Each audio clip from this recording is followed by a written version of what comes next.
Welcome everyone to our sixth session, I think, or fifth session in the Language and Literacy series hosted by Listening Together.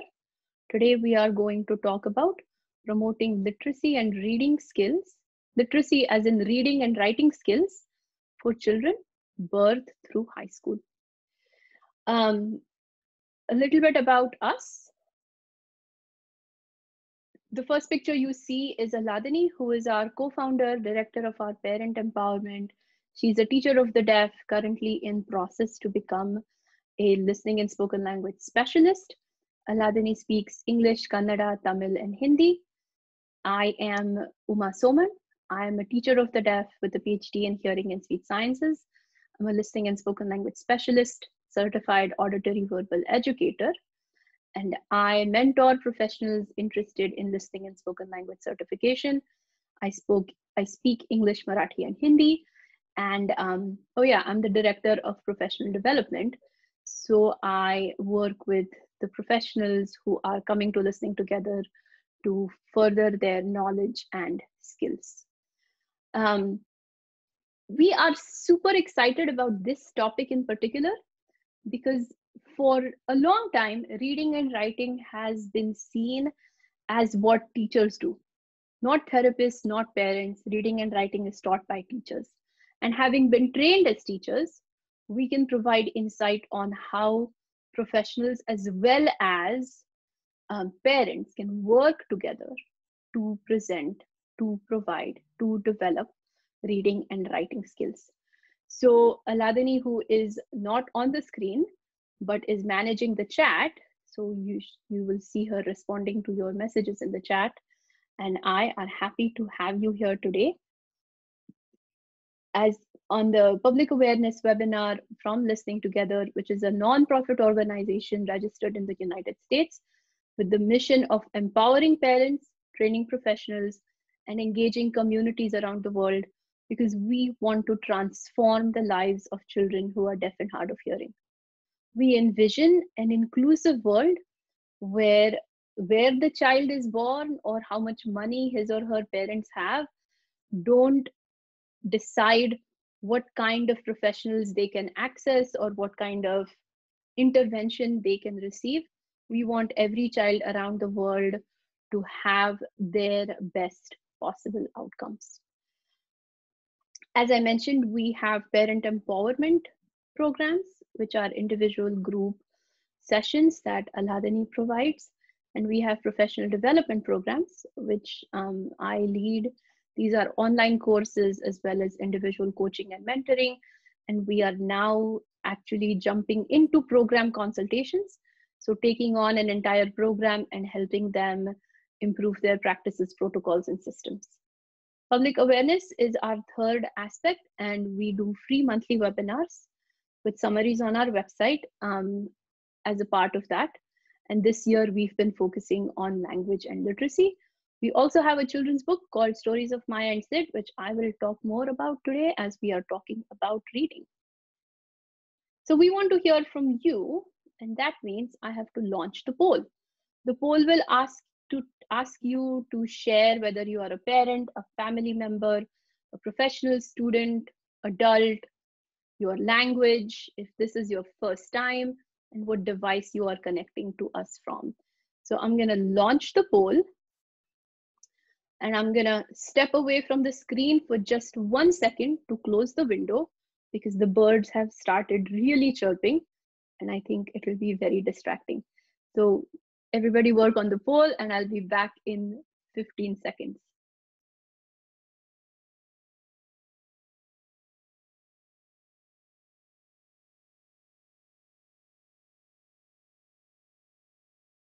And I'm back.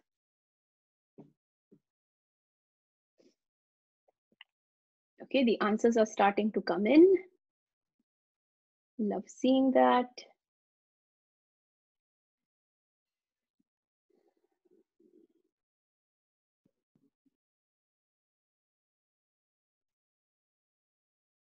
All right, let me give us a couple more seconds. 80% of our participants have voted.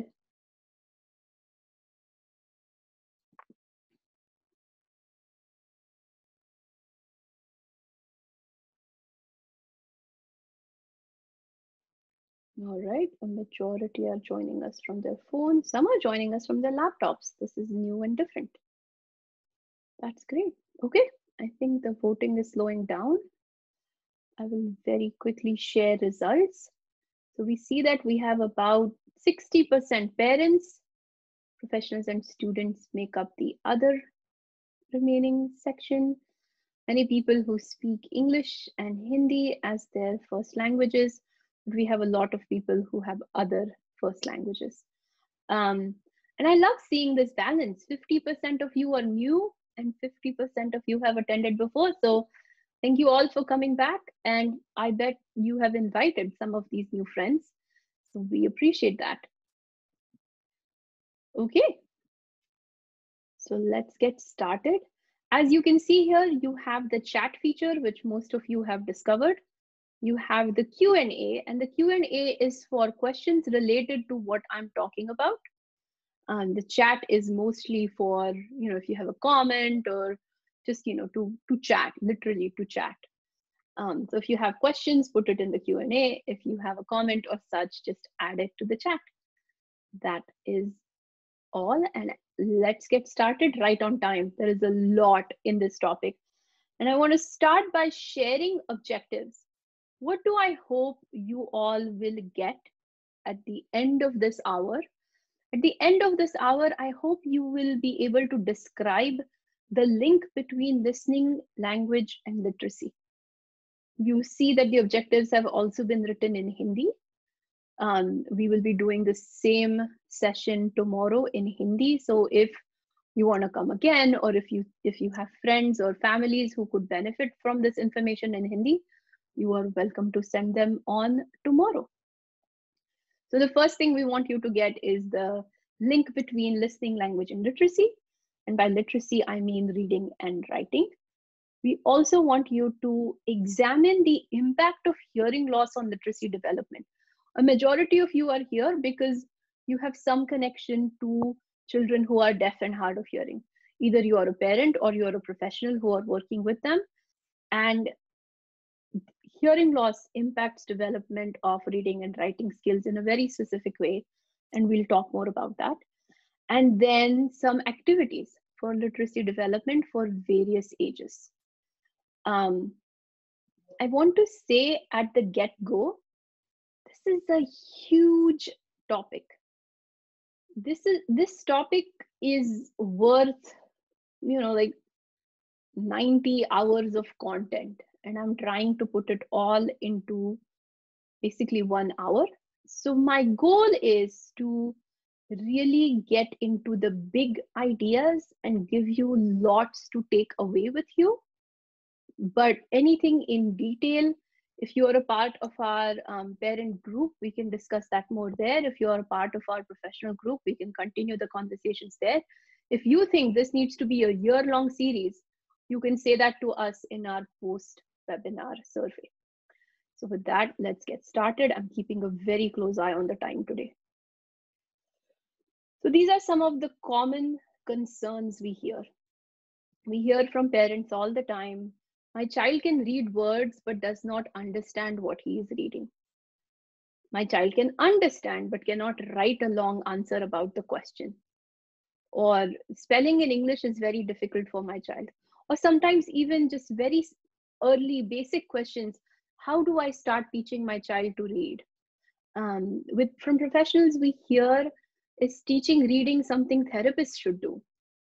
When should I counsel parents to start working on reading and writing skills? What are the milestones of reading? How can I assess literacy development? How do I know the child is making progress? These are questions we get all the time. I have worked as a teacher of the deaf for the last 18 years in a variety of settings in the United States. I should say in a variety of grades, because I've always worked at schools for children who are deaf and hard of hearing. So I have worked in schools where the goal is to help the child catch up so that they can mainstream at the earliest possible time when they are ready. So I have worked a lot with preschoolers, kindergartners, first and second graders as a teacher. And now as an academic, itinerant, hearing itinerant teacher, consultant, I work mostly with children who are 10 and older. So hopefully I can bring all of that to you today in an hour. I don't know how, but we're going to try. So let's start with some basic concepts. What is literacy? When I say literacy, I mean reading, and reading includes comprehension, so understanding a written text. And if you think about language, how we think about it as receptive and expressive, comprehension is a receptive skill. Word recognition, also understood as decoding, so looking at the print and sounding it out and knowing what a word says, is also part of reading. Writing is also part of literacy. And if reading is receptive, then writing is expressive. So reading what's written and taking it in versus writing what's written and expressing it are two sides of the same coin. So just like decoding is what we do in word recognition, spelling is the other side of decoding, and it is encoding. We're going to talk more about this. But in addition to reading and writing, there is also content area literacy. So specific skills needed for math and science and social studies and things like that. There is also something called digital literacy. How do we understand and use our reading, writing skills online? What are the rules? What is acceptable in a text message versus what we need to write on a paper? Things like that. So I want to show you something really quick, which is the website Reading Rockets. As an organization, Listening Together is committed to supporting interventions that are sustainable, suitable, culturally and linguistically relevant to the place, not just saying, hey, this is what we do in America, so everybody around the world should do it. That is not what we say. However, today I want to introduce you all to this website called Reading Rockets, which is an amazing resource for many different types of literacy activities and reading. Aladini has typed the link in the chat, and all of these links will be available at a later time. One of the things I want to draw your attention to is this teaching reading tab, reading basics. Reading basics. And reading basics has these lovely teacher guides and just information about so many different things. Another thing I want to show you about this website is that there are many different reading topics. And I'll just give you one quick example. I've opened up the early literacy development topic. And what you can see is there is always a video. There are always some key concepts and basic concepts. But then it goes into what are some things parents can do? And there is lots and lots of information. What are some things that teachers can do? And there is lots and lots of information.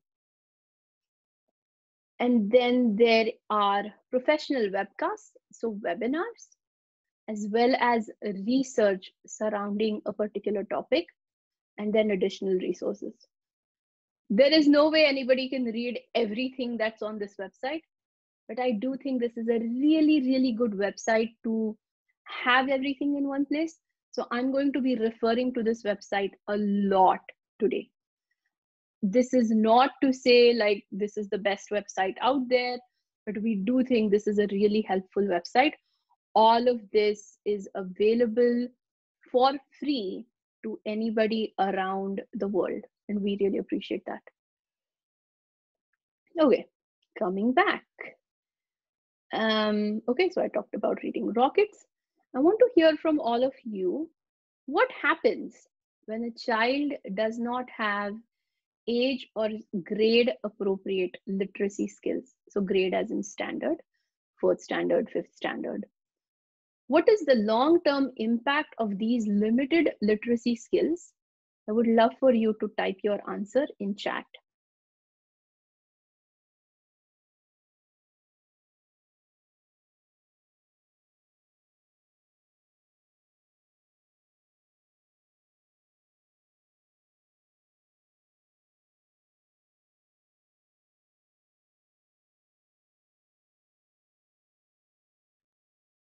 Okay, today I'm going to practice not saying people's names since we are recording this, but I'm just going to read out a few things that are coming in the chat so people watching the recording will be able to follow along. So some responses in chat include the long-term impact is impact on academic performance. There is so much pressure to learn so many things. Poor confidence in social skills, confidence, interest, falling behind and then not receiving the supports they need, unable to understand concepts, confidence, emotional disbalance, absolutely. That is a factor. Confidence seems to be the word. Oh, I love this statement. Being locked out of literacy. So being unable to be with others in this field of literacy. Academic impact, comprehension, confidence, thinking, parental pressure, definitely. Academics, confidence, social connection, weak theory of mind, definitely. Self-esteem, inability to express, basic language, confidence. Do we want children who are deaf and hard of hearing to have confidence in life? I think the answer is yes. And so it behooves us to make sure that we focus on their literacy skills. So learning to read, do you remember how you learned to read? Was it something you remember learning or did it just happen?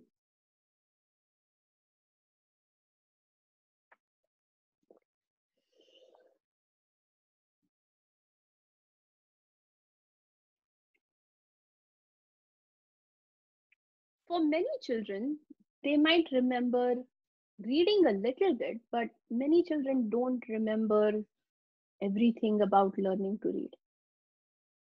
Maybe, and these are the four things that I see as how do most people learn to read?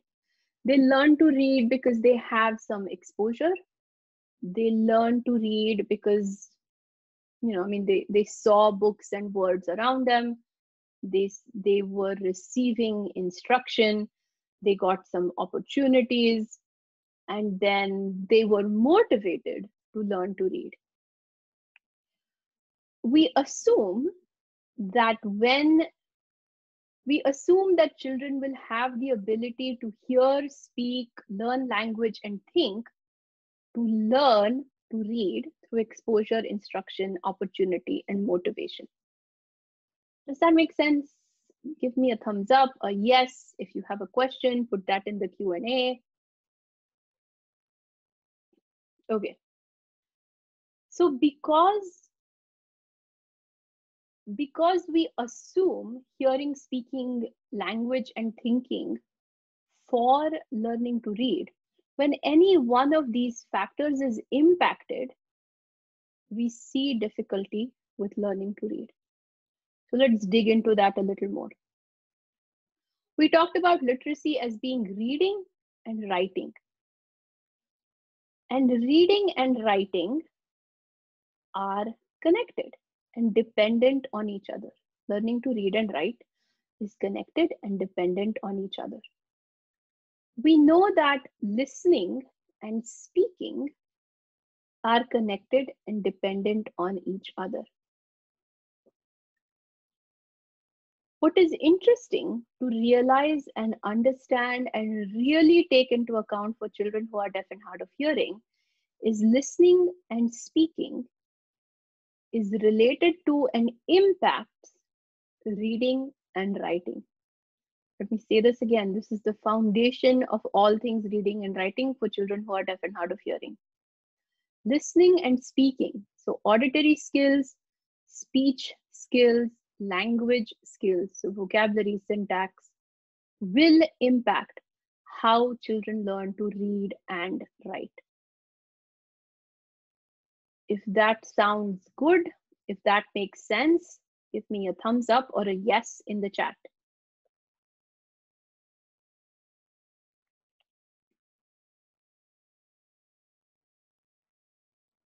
Okay, that is the foundation. Okay, we're going to talk more about this and get deeper into it. I don't know if you all can see this image, but we will post it for sure. This is a classic image of the many strands that are woven together into skilled reading. This is an image from Scarborough from 2001. And Scarborough talks about reading being about language comprehension that with time becomes increasingly strategic, and word recognition that becomes increasingly automatic. I see a comment that says for deaf, signs prove effective. Absolutely. We are not talking about communication modalities. What we are talking about is reading and writing and the pathways to reading and writing. For children who are learning sign to communicate, their pathway to reading and writing is not through listening. It's mostly visual phonics, visual spelling, not visual spelling, finger spelling, visual phonics, and so on. And there is definitely that path. Today, we are going to focus on talking about children who are learning reading and writing through listening and speaking. At Listening Together, even though Aladani and I are in the field, in the realm of developing listening and spoken language, we truly believe that the communication modality that works best for the child is the right modality for that child and family. We are not saying all children need to speak or all children need to sign. When a family has chosen listening and spoken language for their child and want to teach them to read and write, here is one way to do it. And I'm glad that this comment came at this point, because I want you all to look at this chapter, which the link we will share again. This is a chapter written by Paula Gross and Lynn Robertson, who's done years of work in listening and spoken language. And in the very beginning, they say, we will talk about listening and spoken language for a discussion of literacy with a focus on students using sign language approach. Please see Trizak Wang and Paul, 2010. So there is research out there for reading and writing development of children using multiple modalities, including those using cued speech, and we'll be happy to share those resources. Today, we are focusing on reading and writing through listening and spoken language.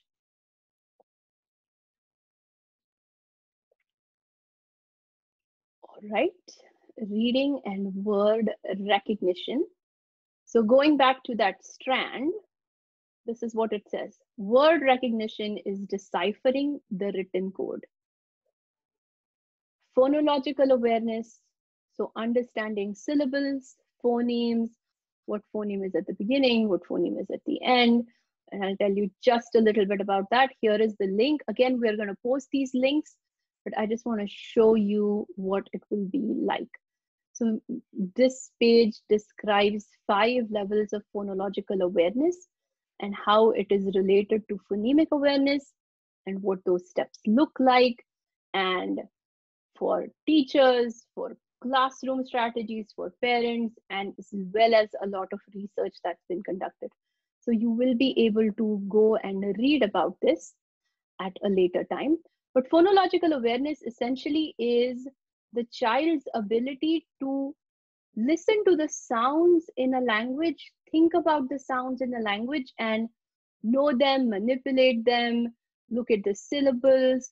Phonemic awareness goes even deeper into thinking about, oh, bell, bike, boy. They all start with the same sound. They all start with ba. Dog, if I change the last sound to ta, then dog becomes dot. I can pull the word map into 3 different sounds. M, a, p. I can push together the sounds a, p to make the word up. That means go up, up, up.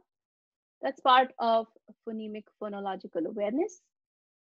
The next aspect is decoding, which is alphabetic principle and spelling sound correspondence.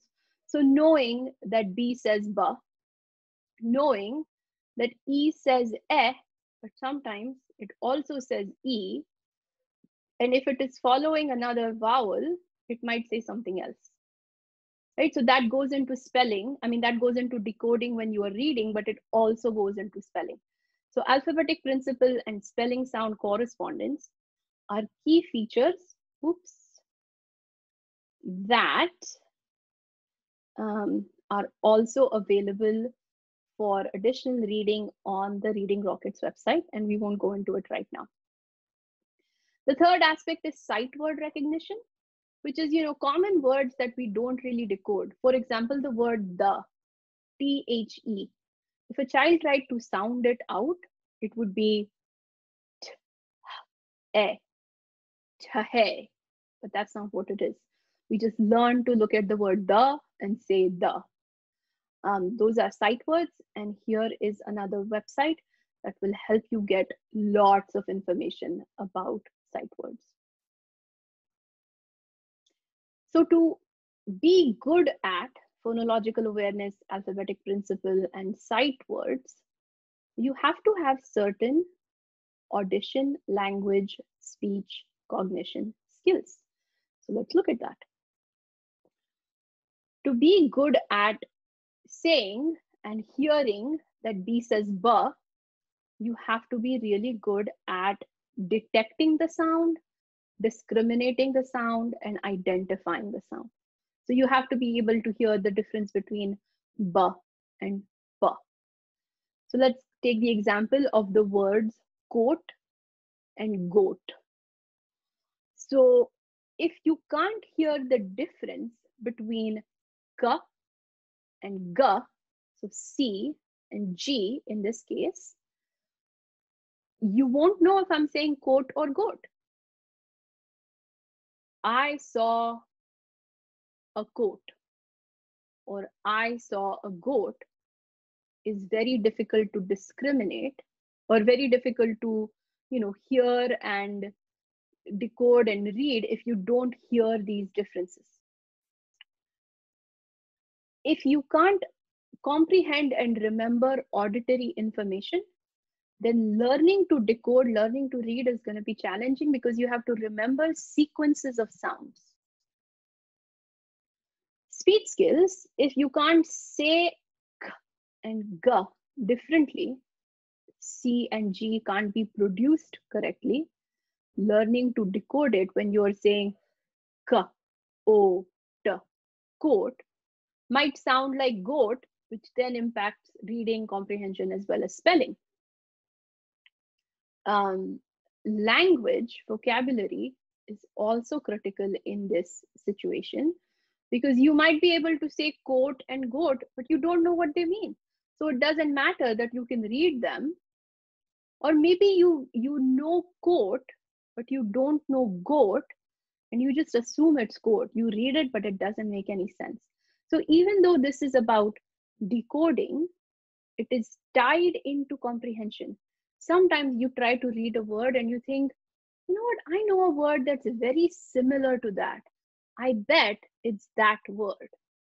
So knowing words helps us with our decoding, phonological awareness, as well as sight words.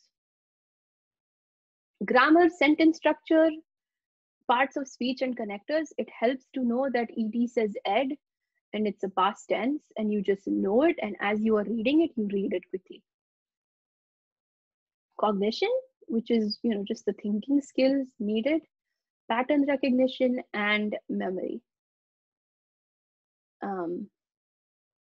Ashwini, can you please post your question in Q&A so I can share it with the whole group? And print awareness. Print awareness is key, and we're going to talk about that when we talk about early literacy. Language comprehension, and I'm talking about this strand. I know this is all like theory.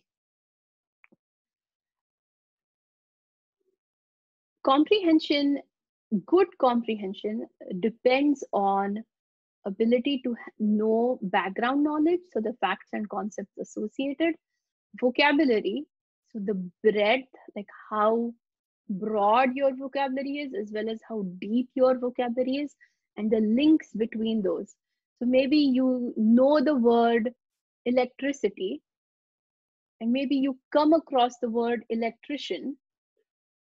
If you have those if you have the link in your head, you're going to say, oh, electrician sounds like electricity, must be related to that, maybe somehow. Language structures, so syntax and semantics as well. So that is the actual grammar of the language. So understanding that when the sentence says they could not leave the castle until the army had arrived. Here, until means that, first the army had to arrive and only then could they leave. But if you don't have complex language, which was our last session, if you don't have complex language and don't understand what until means, reading comprehension is going to be superbly challenging. And verbal reasoning. We read lots of things that are, about abstract things, and they say one thing, but they mean something else, so on and so forth. And then again, literacy knowledge, which is print awareness of genres, etc. All of this information and the impact of hearing loss is covered beautifully in this chapter. And I encourage you all to read it and really digest it. For those who might struggle with the English, find a friend who can help discuss this with you. Find a family member, find a professional who can help you digest this information. It is written in a very straightforward way.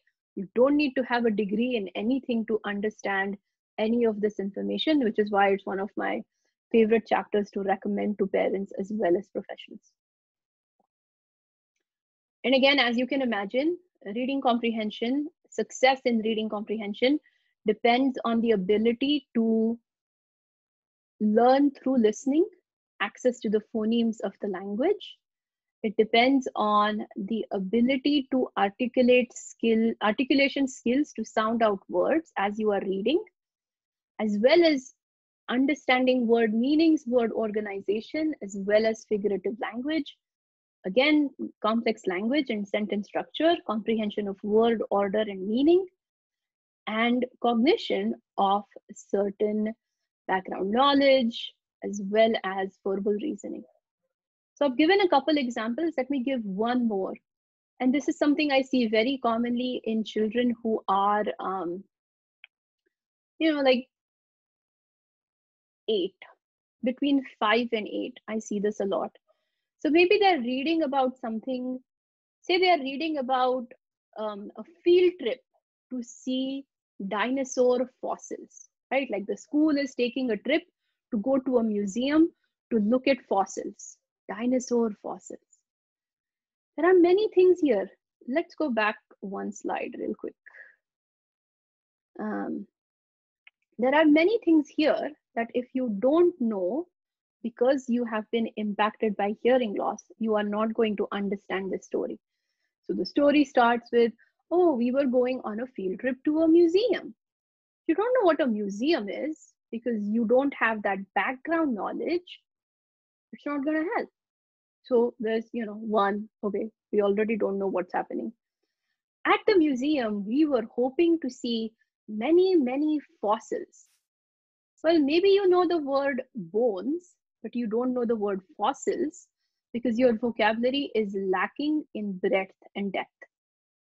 So now, okay, I don't know what museum is. I don't know what's happening in the story, and I don't know why they are going to this place. You can imagine how it gets so difficult to follow a story, to follow a passage when you are starting out not understanding what is being asked of you. So again, the skills that I just mentioned, the auditory, speech, language, cognition skills, are what help you get ready to take in the reading. I hope this makes sense because this is again a key concept. So I want you to type in chat based on everything I've said so far in the last 30 minutes. What is something new or just something that, stuck to you that you think about the impact of hearing loss on reading skills and how does this apply to your child? If you have any specific questions, please post them in the Q&A. And I will take a 2-second break to look at the Q&A as well as wait for your answers in the chat.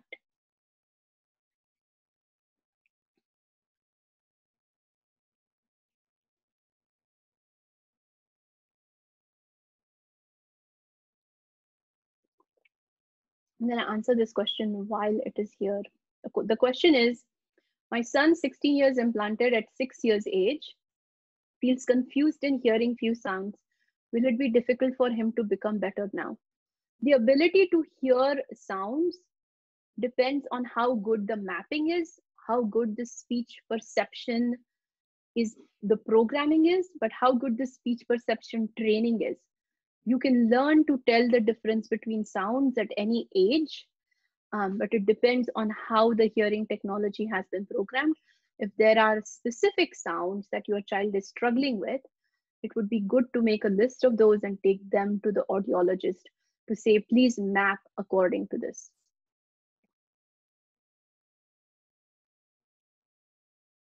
Okay, I'm gonna read some responses. Quote and goat, how to structure, decoding is different than comprehension.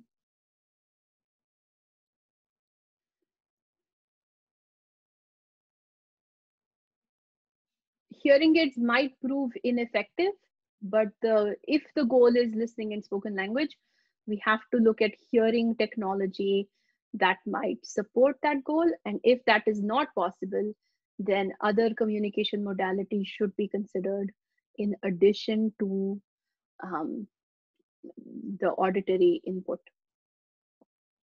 Understanding is dependent on vocabulary. Vocabulary is important. Yes, good takeaways. All right, let's talk about spelling. So this is going to be very similar to decoding, because what we need to learn to read, we also need to learn to spell. So knowing that B says ba or C says ka will help me start the word coat with a C. Knowing that go ta is with a T will help me, write that. If I know spelling patterns that O and A say O, then coat, goat, boat, moat, all those words are going to be easy for me to write.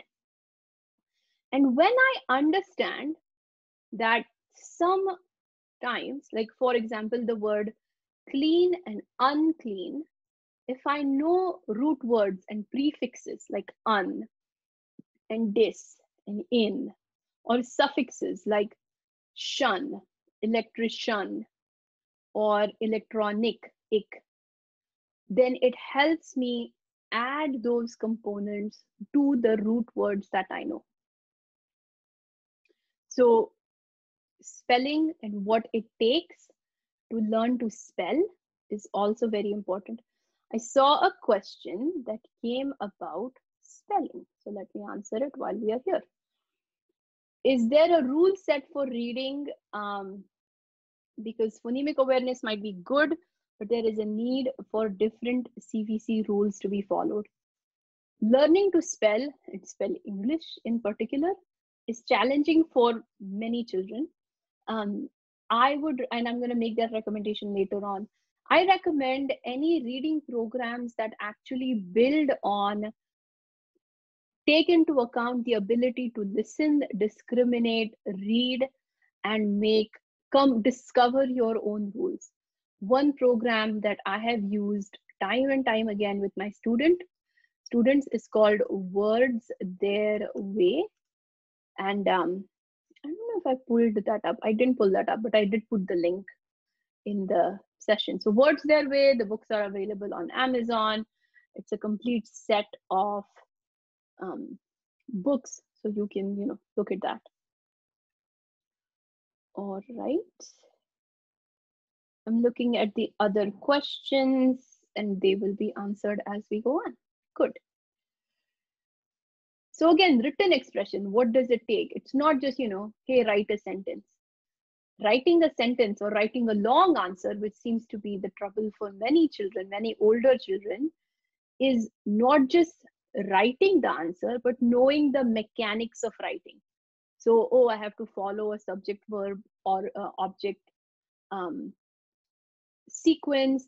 I have to put a question mark or period at the end. I have to put a capital letter at the beginning. If there is a proper name, I have to put a capital letter. That's the mechanics of writing. But then you also have to think about the content. Do I know the answer to this question? So what is the information that I need to share through my writing? Sometimes in a long question, it says, tell the 3 types of rocks and how each one is formed. So here you have to know that there are igneous and sedimentary and a third type of rock that I am completely forgetting about. So clearly my content knowledge is a little bit lacking. But then you also have to say how they are formed. So when writing this answer, if you are, in school, when writing this answer, first you have to say, there are 3 types of rock. Metamorphic. Thank you. Thank you, Telmo, for helping me out there. So you have to write out there are 3 types of rocks: igneous, sedimentary, metamorphic, and then leave a line and then say igneous rocks are made when, sedimentary rocks are made when, metamorphic rocks are made when, and organize that information. That is also part of writing.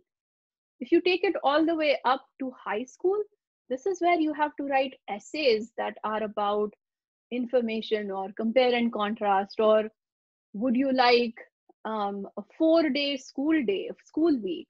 What would be the benefits of a 4-day school week? Things like that.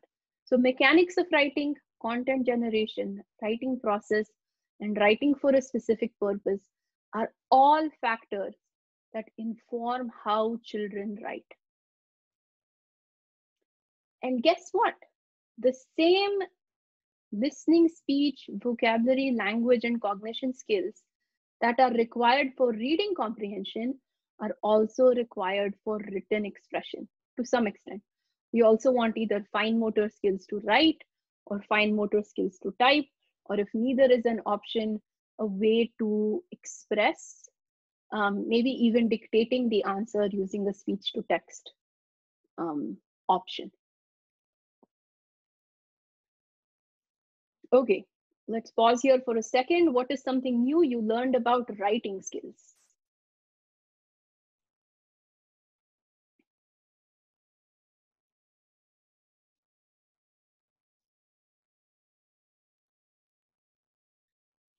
I'm going to answer a question while you all are typing in chat. The question is, my daughter feels it is difficult to understand ending sounds. I need to stress separately, stress on the ending sound, and that's how the child understands.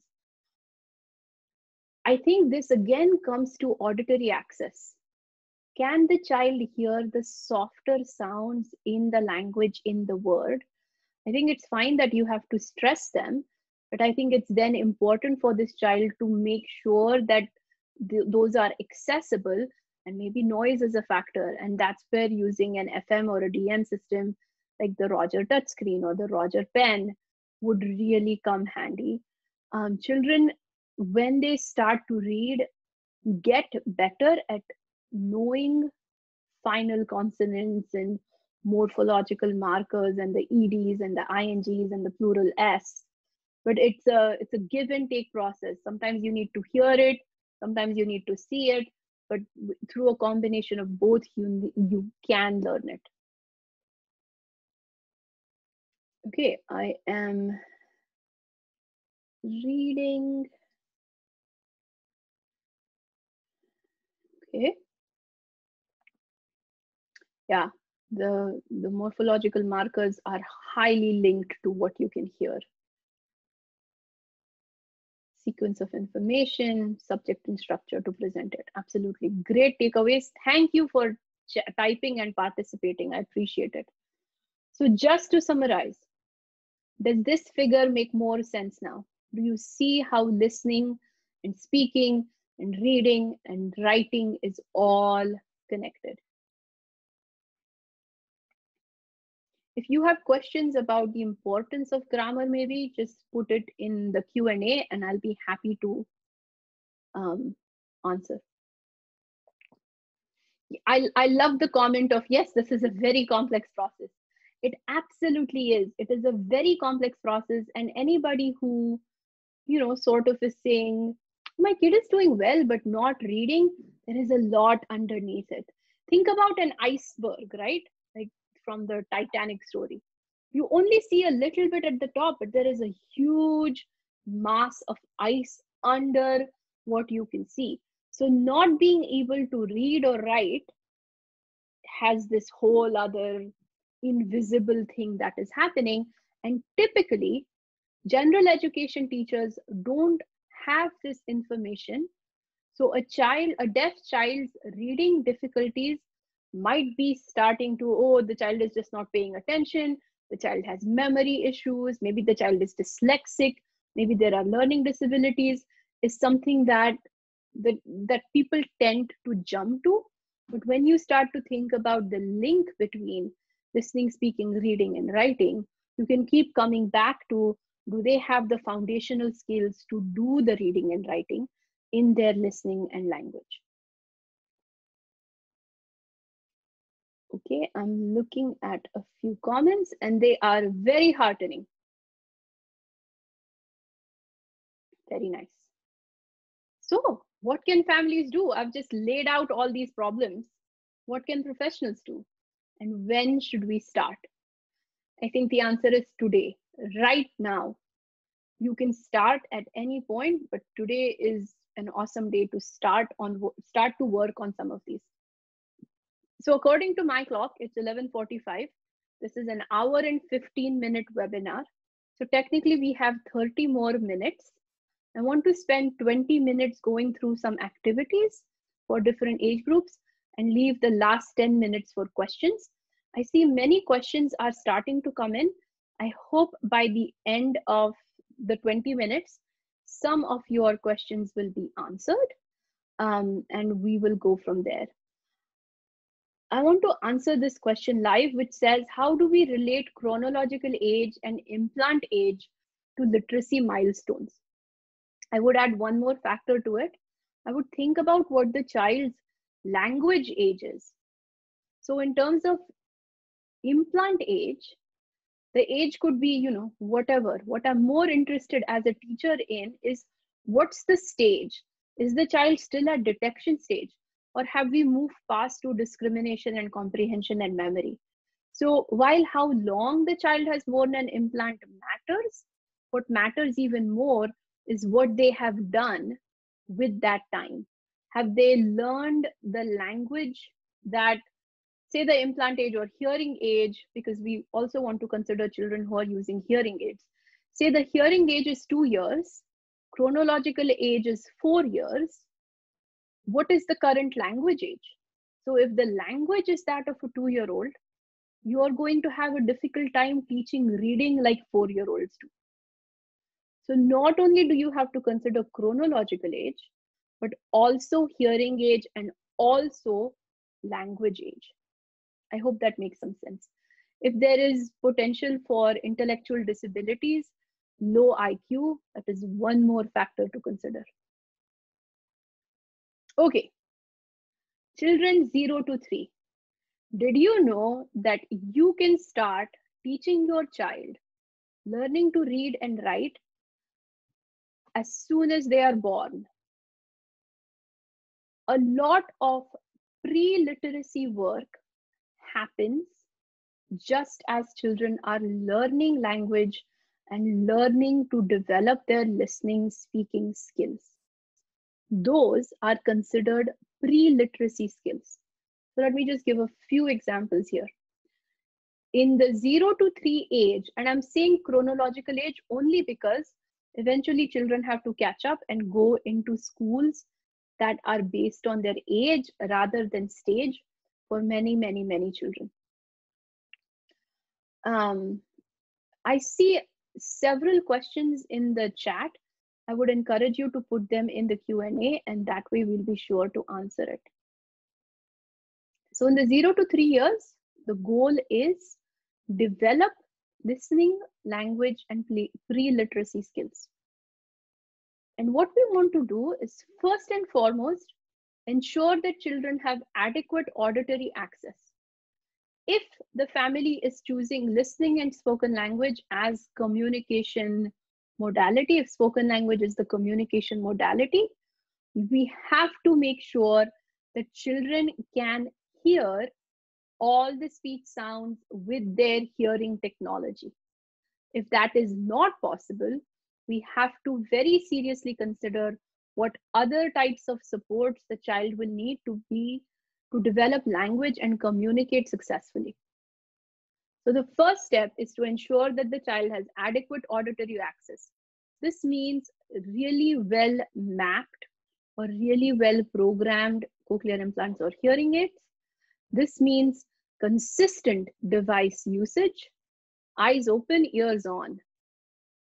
This means creating a need to listen, learning to listen so that eventually we can learn through listening. In the 0 to 3 years, we want to provide lots of exposure to rich, meaningful, fluent language models. I know that for many families, learning English is important in order to be successful in school, in order to go to an English medium school. But if you as a family, if you as a parent aren't using English fluently at home, that might be a difficult thing for the child to learn, and then they end up with no strong base language. So listening together fully supports and promotes using the language of the home and the heart.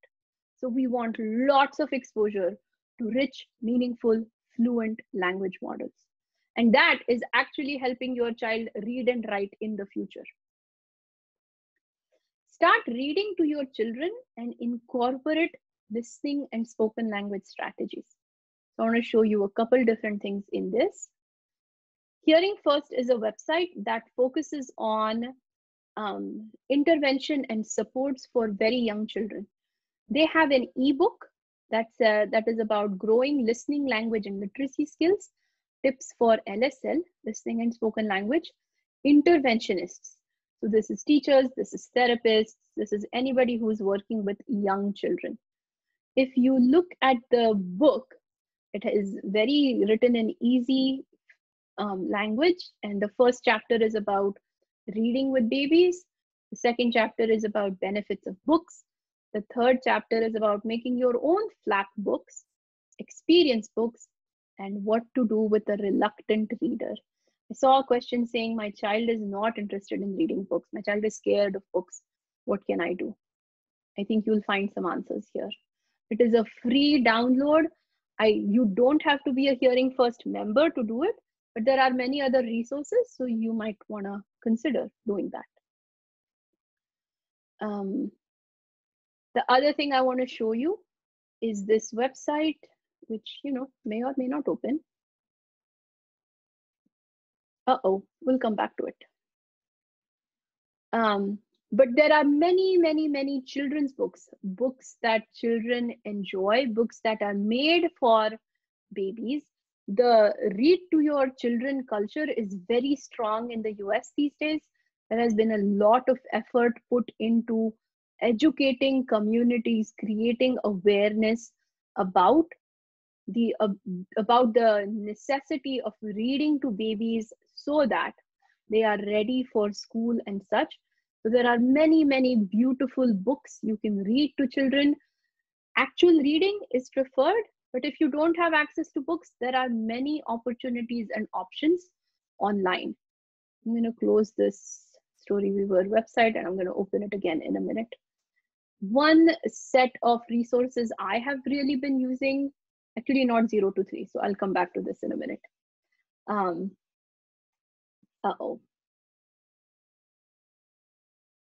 The next thing is incorporating music, rhymes, and wordplay.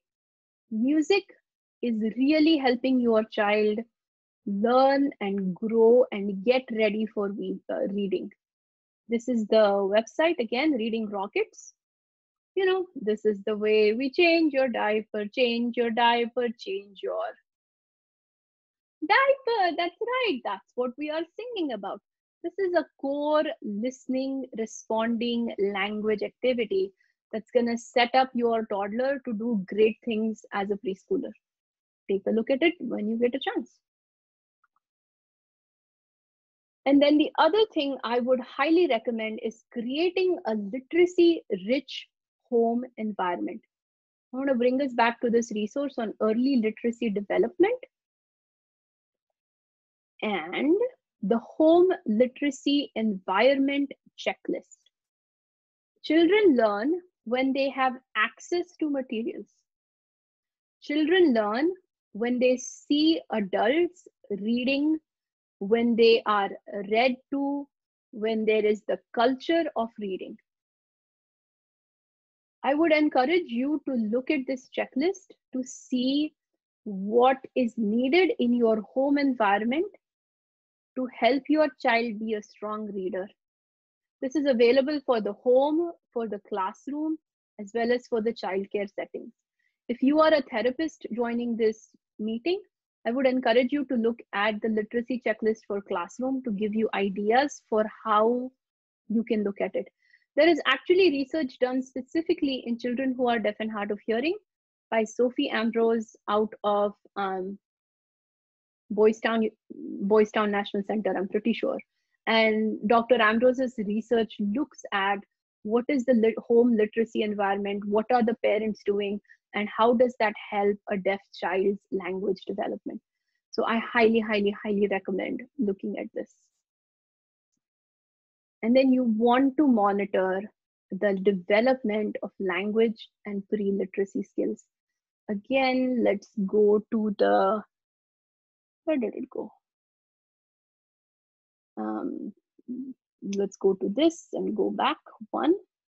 Here you will see literacy milestones, birth to age 3, and it tells you what a child should be able to do by age 3.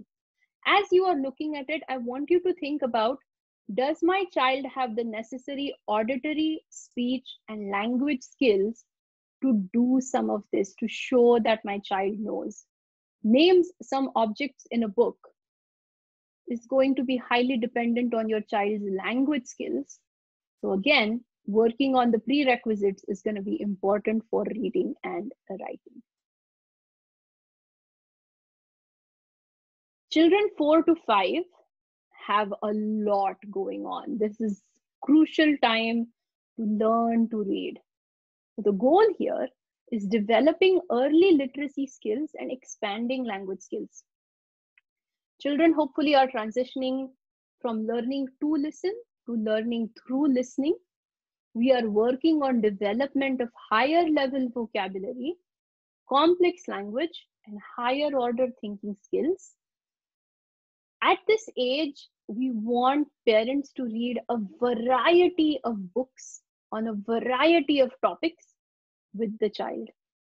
And kids might not be able to read, but they can always pretend to read. They take the book and they tell you the story, and that's perfect. There are some specific tips for parents for reading with preschoolers, and these tips are perfect for children who are deaf and hard of hearing because they highlight the relationship between the parent and child enjoying the act of reading. This is not, I'm going to read, I want you to repeat, I'm going to read, I'm going to ask you a question, I want you to answer the question. This is not, learning to read through torture. This is learning to read through enjoying the act of reading, enjoying the story. See, enjoy. It's right here. Fun. Know when to stop. Put the book away if your child loses interest. There is no rule written in the world that says if you start reading a book, you have to finish it. Nobody says that, yet so many people do that. There is no need for that. And then use crowd prompts. I really want you all to think about it. This is called dialogic reading. So reading as if it's a dialogue, reading as if it's a conversation. And you want to ask, I'm just going to quickly show you this. You want to talk about, you can read all this, but I want to focus on completion prompts. So you say something and you leave it blank at the end. This goes beautifully with the strategy of auditory closure, where you want the child to be listening and then knowing and then filling in the last word. So you are working on listening, language, as well as reading. Recall prompts. Do you remember what happened? X, Y, and Z. Open-ended questions. What do you think will happen next? Tell me what's happening in this picture. WH prompts. So asking, who, what, where, when, why, how questions. And distancing prompts, which is another way of saying relating self to text. So if something happens in the book, then you can say, oh, this boy was really sad when mommy had to go to work. Do you ever get sad when mommy has to go to work? Yeah, yesterday you were really sad when I dropped you off at school. You were crying. Relating text to self, it's going to help social emotional development, which I haven't even talked about in relationship to reading and writing yet. So we have these 5 prompts. And it continues, right? 4 and 5 is a crucial age to be doing this. So we want to focus on phonemic awareness and phonological skills. And this is what I showed you with the link. There are specific activities that you could be working on. We want to model writing through experience books, daily journals, draw and label. So maybe a child has drawn a picture and you say, oh, what a beautiful picture. Tell me more about it. And the child says, look, there is the dog and the doggy is barking at the cat in the tree. Sometimes the picture doesn't look like a tree, a dog, or a cat, but that's what the child believes. So you say, fantastic, what a great sentence. Let's write it down. I see the dog is looking at the cat and barking. What do you think will happen next? And you just build a story around it. By you showing that words can be written, that you can go back to it, that words tell us something, written words matter. You are developing a love for reading and writing in some ways. We want to encourage invented spelling. When a child, tries to spell, and I don't know, like the word mouse is M-A-U-S, that's fantastic. That's a great spelling because the child is thinking about what it sounds like and writing it out. It's appropriate. It's an important step in the development of spelling. Again, you want to monitor progress and development. There are milestones with links to it. And then this is really interesting. So reading rockets, being as awesome as they are, actually have a screening tool. Is my child ready to read? Does my child have the necessary prerequisite skills? This is something anyone can do with the 4-year-olds in their life. It takes 10 to 15 minutes to complete. It is actually an assessment that you can give. You get a score at the end, and then it helps you figure out what next. I highly encourage parents and professionals to consider that. Again, we'll be sharing all of these links. For 6 to 10-year-olds, the goal is strengthening listening, language, reading, and writing. You want to continue learning through listening and transition to learning through reading. The development of age and stage appropriate vocabulary and complex language is going to matter. There are guidelines for how to choose tier 2 and tier 3 vocabulary. We want to develop higher order thinking skills, which are going to help understand comprehension, so on and so forth, as well as focus on content area. By the time children are 6 to 10, there is more focus on reading non-fiction or mathematics or recording and observing and doing more science and doing more social studies. And here is some really good information about this. I would love to talk more about just this bullet, and I could easily talk about it for 3 hours. But today, since the goal is to give you all an overview, I'm just going to say that and keep moving on.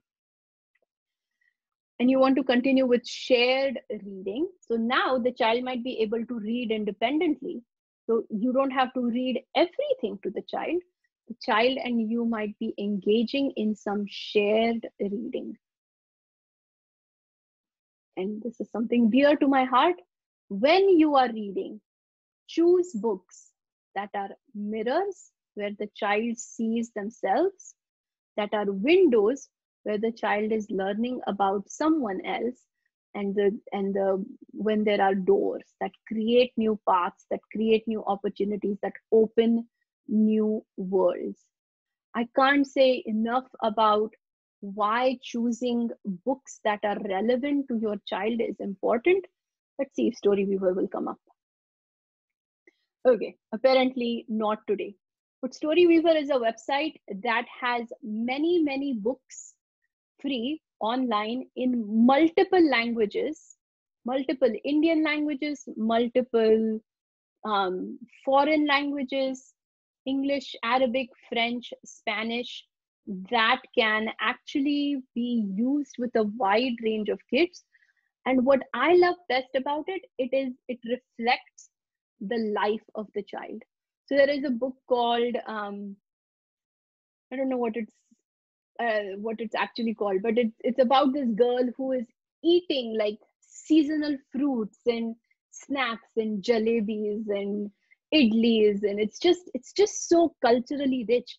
It's something the child could relate to. Otherwise, a lot of books are saying, oh, Winnie the Pooh had scones and tea, and we don't do scones and tea, we do chai and Parle-G biscuit. Where is the book that says that? We need books to be mirrors, windows, and doors. Okay, I'm almost running out of time. We want to also focus on developing fluency and automaticity. The writing things you started, you just keep continuing, and you continue to monitor and teach spelling. This is where the Words Their Way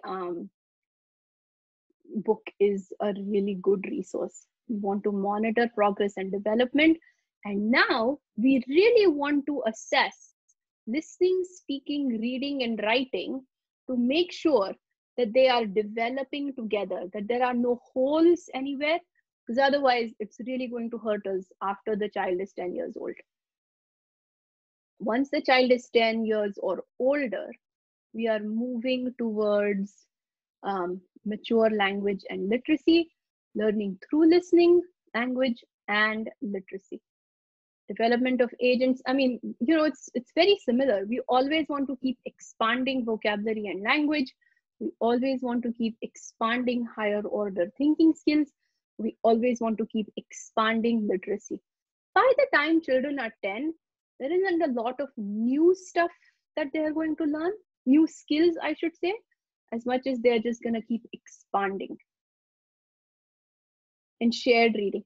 Once kids are 10 and up, so this is something really fun I get to do in my work. Hold on, I'm going to take a sip of water. I'm working with several 9th and 10th standard kids. And this summer, we are doing a book club. So we all just read, and then we get together and we talk about it. It is just for fun. I am not making them write a composition about it. I'm not making them write an essay about it. We are just reading and just talking about it. And it is fantastic to just hang out and read common books and just get together and talk about it. It's giving us many opportunities to expand reading and writing skills. And we want to do it with fluency and automaticity. This is where we also want to really start writing for a variety of purposes. And the Common Core standards in the US, I really like how they talk about writing skills at various grades. I know NCERT in India also has something very similar, but this is writing. What are kindergartners supposed to do? What are first graders supposed to do? All the way to 11th and 12th grade. I'll give you a quick example.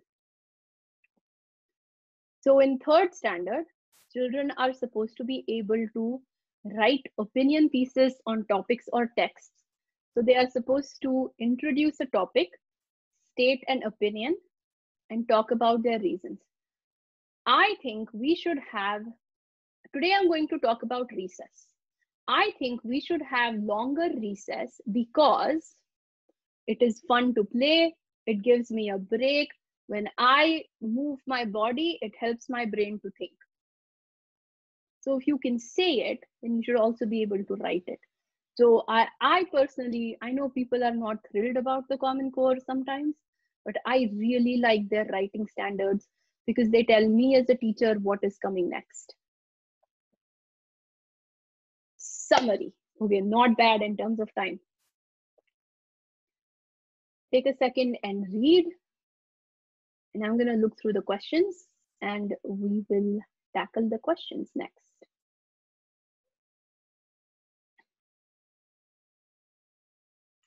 So one of the questions was, my child is not interested in books, how to create interest? I think the answer is by having the child discover that there are books about anything and everything under the sun. So just picking a book that the child is interested in and not making it therapy or studying. We are reading just for fun. Only then will your child accept books. Phonemic awareness and sight words don't necessarily go hand in hand. You can have one or the other, but it's really good if you can do it together. So that would be my suggestion.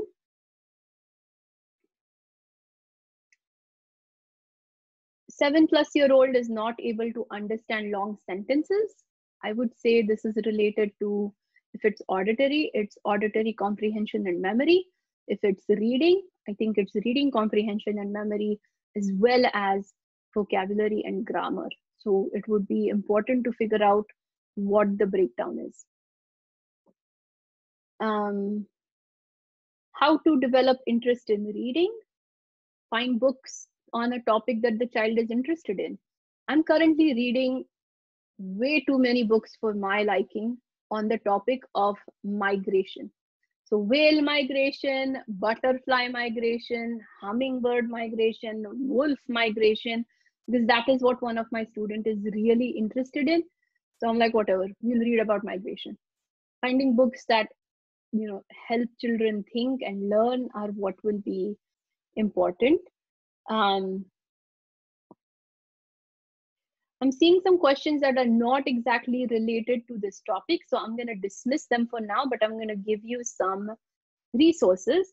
There is a question about bilingualism. Check out our webinar on bilingualism. There are many resources on our website. There are some specific questions about, my child has a thin auditory nerve, so hearing is difficult and the child confuses certain sounds.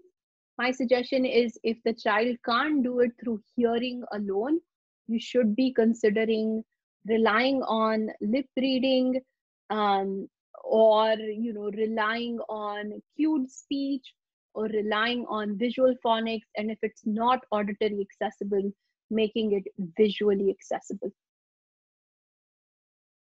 There is a question about, do you have any webinars specifically addressing pre-literacy skills? No, but we would love to do a year-long series just breaking down this 1 hour into 8 different sessions. If that seems like a good idea, give me a thumbs up in the chat or a yes or something like that, because this is a broad topic that would be good for all. Suggested books. Look on these websites. Epic is one of the websites I go to all the time. I wanted to show you this. So books don't just have to be about stories, right? I'm currently reading this series with one of my students, which is stories, but they all have a mathematics component to it. So Stacks of Trouble is about counting by 2s and 4s. There is another one that is about geometric shapes. There is another one about area and perimeter. So even though this child is much older, our basic foundational content concepts were missing. So I'm teaching mathematics through storytelling right now. Okay. More questions about bilingualism. Yeah, this is a great question. My daughter is a teenager. How do I, as a parent, help her develop reading and writing skills with the limited time she likes to spend with me? This is real. I think that's partly why I have so many teenage students, because they won't work with their parents, even though their parents could do a fantastic job. My advice to you is teenagers are tricky. If this child is working better with someone else, think about, having someone else work with your child, but make sure they are well trained in what it takes for a deaf and hard of hearing child to learn to read and write.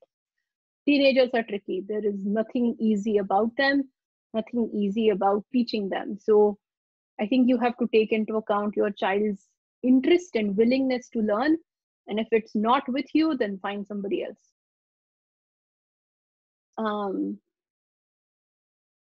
This is a great question. I love it. When child can read and respond to verbal comprehension correctly, but struggles to write on paper, what are some strategies to use? I really like to help children see the connection. So I'll say, okay, you tell me and I will write. And I'll write down notes and then I'll say, okay, now you read it. How would you like to change it? So sometimes it's really difficult for children to start on a blank piece of paper or a blank document. So when they have something to build on, that can be really good. Another solution is using graphic organizers. We didn't even talk about it, but there are many graphic organizers on the Reading Rockets website. And let me just show this to you real quick. If you go to reading topics writing, there is a lot of information on how to get children to use graphic organizers, creative writing, how to encourage the child, how to use technology, early writing skills, just a ton of resources. So please check those out. Can a late implantee acquire literacy skills? Absolutely. If listening and spoken language is in place, literacy skills can be acquired. I would also encourage you to look into the literature surrounding children who use sign language or don't use listening and spoken language, because that might give you some ideas in how to help the child acquire reading skills as a late implantee. Another question from the same person: does technology impact discrimination? I'm not an audiologist, so I am afraid to answer this question, but yes, to some extent. However, it comes down largely to the programming of the technology. Is the device programmed so that all frequencies are accessible and phonemes can be discriminated? The preschool has started phonics, but my child is not ready. That's a tough question. I would have to know more about your child to know how to answer that. Some children might just have to wait a little longer. Some children might just have to work on some pre-phonics skills. Some might be ready to do it through, rhythmic phonics or zoophonics, something that's more play-based, something that has a more visual component. You just have to look at it.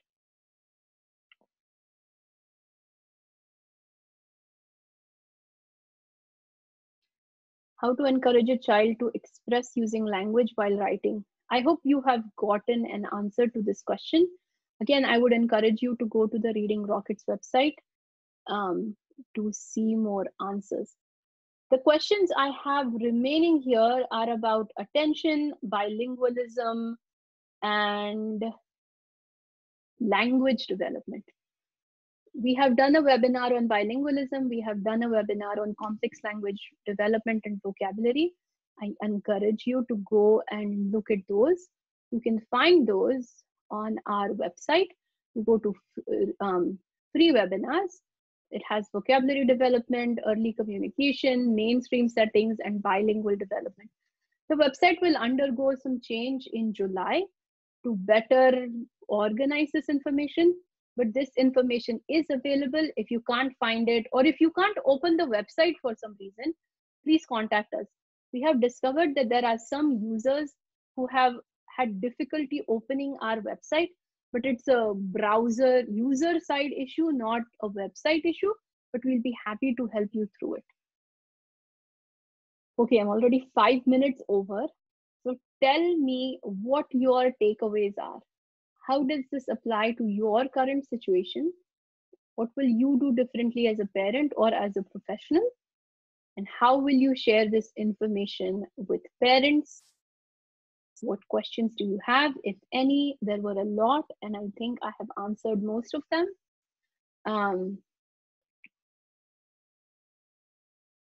So there we go. I want to share with you, speaking of stories as, not stories, books as mirrors, windows, and doors. This thing together has a storybook called Stories of Maya and Sid, Making a New Friend. This is Maya. She lives in India. She wears 2 cochlear implants. She has a new friend called Sid, who does not have a hearing loss. He just happens to live in her neighborhood, and they do fun things together. You can check out this book on Amazon in the US or as an ebook in India. Please let us know if you would like to get copies of this book. I'm just seeing a comment saying, I regret not attending previous webinars. We're going to put up most of our videos from previous webinars on our website.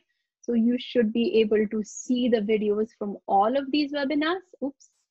But we have 3 more webinars coming up. One is about thinking and cognition. So my child is having difficulty with imagination, creativity, problem solving. Come listen to us in August. Social interaction. My child is struggling to have a conversation, maintain friendships, meeting and talking in groups is difficult. Come hear us in September. My child really struggles to concentrate, pay attention, remembering anything is so hard. Come join us in October. We have 3 more webinars in our language and literacy series. And then we are starting to plan our next year's webinars. So if you have any specific topics that you would like us to present on, to consider, please, please, please let us know. Oh, I meant to show you. On Amazon, this is where the book is available. It is $9.99 paperback. The Kindle edition is currently free under Kindle Unlimited. For anybody interested, professionals, interested in focusing more on phonemic awareness, phonological awareness, sight words, I will be offering a 4-week intensive course on this topic in August. These are the dates. The 7, 14, 21, 28 will be in Marathi, Hindi, if we have 10 people or more. The 8, 15, 22, 29 will be in English, if we have 10 people or more. Admission is open now. I will send you, when I do a follow-up email once the video is up, everybody who registered or came to the webinar today will get an email with this information. Finally, we currently have a series ongoing, Foundations of Language Development, and we will be talking about using literacy for language development in our next session, and then ending with pragmatics. Admission for this class is currently full, but it's been a popular class, so we hope to offer it again next year. And with that, I just want to come back and say it is a great pleasure to share this information with all of you. We appreciate you registering and showing up and signing up. I don't know if I mentioned it at the very beginning. We are a nonprofit who do not charge parents anything for their services. Professionals are always eligible for a scholarship for any programs that they participate in. So we would appreciate your support if you found this information useful. We would love for you to share this information and these resources, social media posts, with anyone else you might think would benefit. If you are a professional or if you are a leader in your area, if you would like to have us come present for your organization, we would be happy to talk to you more about it. And if you feel also inclined to support us monetarily for all this work. We would be happy and honored to receive your donation on our website via Facebook or Instagram. If you have any questions, if you would like to connect with us, you can reach us through info@listeningtogether.com or go to our website. And with that, thank you very much. Sorry I ran over 10 minutes, but I hope you all got something out of this webinar. And thank you so much for joining. We'll be doing the same webinar tomorrow in Hindi. So if there are people who would like to join, please join us then. Thank you. I'm going to read some responses and then I will close out the session. So if anybody has any Q&A or is posting in the chat, we are here for a few more minutes. If not, goodbye.